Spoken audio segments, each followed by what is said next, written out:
Lone Ranger is a popular franchise that debuted in 1933 as a radio show, then went on to the silver screen and finally the small screen.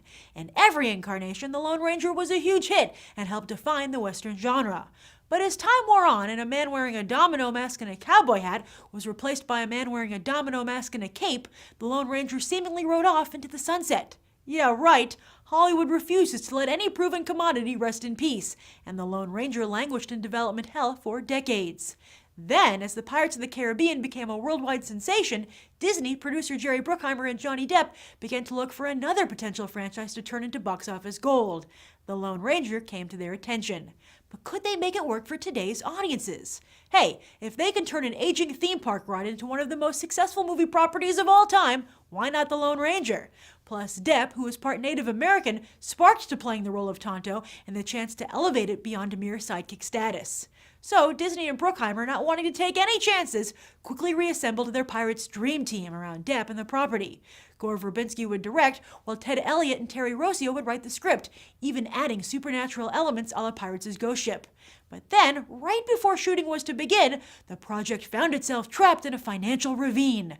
Will our heroes survive? Our story continues after the break.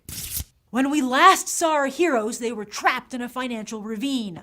On one side, the costly Cowboys and Aliens was eating box office dirt, while on the other side, the lucrative DVD market was completely dried up. Weighed down by a hefty $260 million budget, the Lone Ranger was unable to escape and was shot dead by Disney.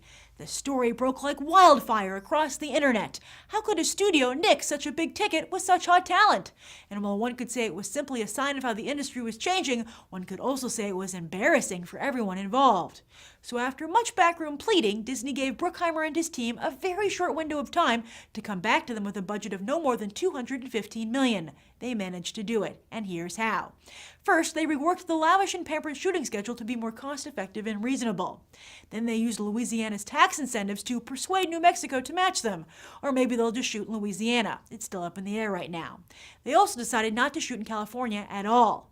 Then the top talent agreed to defer their salaries until Disney made back a certain amount of money at the box office. And Bruckheimer even gave back some of his development budget from his overall deal with Disney. Then, after all the greed was wiped away, they still had to lose the supernatural coyotes from the movie, an animated sequence, and cut down the big train scenes. But again, they got it down to the $215, so Disney gave it the green light once more. Although because of the delay, the release date has been moved from December 2012 to May 2013. Cameras are expected to roll in early 2012, with Johnny Depp as Tonto joined by Armie Hammer as the Lone Ranger.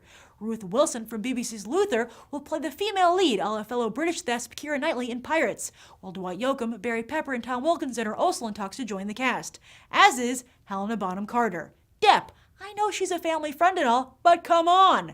Regardless, the shadow of Pirates guarantees that The Lone Ranger will be one of 2013's most anticipated movies. What are your initial thoughts on this new Lone Ranger? And do you think Disney was right to pull back on the reins, read the budget? Be sure to write your thoughts down below. And I also hope you'll vote for your top 10 movies of 2011 and Beyond the Trailers poll. Just go to tinyurl.com/2011top10 and fill out the form by January 3rd, 2012. I'm Grace Randolph, and this has been a Movie Bite. You can watch more right now.